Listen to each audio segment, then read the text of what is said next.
Why is it that I feel stuck in the past? Well, that's probably because you're unconsciously projecting your historical trauma.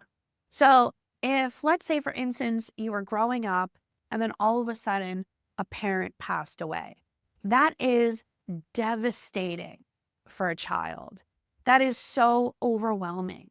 So now you're growing up and maybe you have one less parent, or maybe your parent remarried and now you have a step parent and you don't really know how to process these dynamics. So you grow up. You grow up without being able to process it. You grow up with not knowing how to regulate your emotions. You just grow up. And now, as you're starting to maybe build your own relationships, your own family, grief from the past is now coming back to bite you in the butt.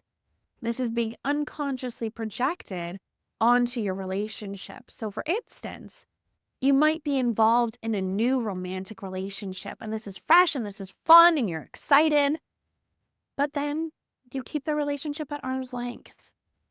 You don't aid in its progression. You don't do anything that helps to build the relationship. And this is because you unconsciously, and maybe even somewhat consciously, don't want to be in a situation where you love someone and now that person is taken away through a breakup, through a death, something else happens. So you keep people at arm's length. Is this really going to help you achieve your goals? Is this really going to help you to find a romantic partner, to build a life together, to maybe have kids and, buy a home and do all of that stuff? It's going to be influenced and hindered by your past. Unless you process your grief, you are going to be doomed to unconsciously repeat the past, which means you're going to keep people at arm's length out of fear of abandonment. If you process that pain, then you're better equipped at taking the risk, diving into a relationship, because who knows? That could be one of your core relationships, one of your most healthy and influential relationships.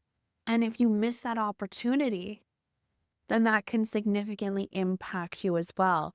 Because then what ends up happening is not only have you experienced the grief, but now you're experiencing this revolving door of rejection and abandonment. And you're taking that evidence to suggest that maybe relationships aren't for you or you're better off alone, when it's really your grief that is running the show.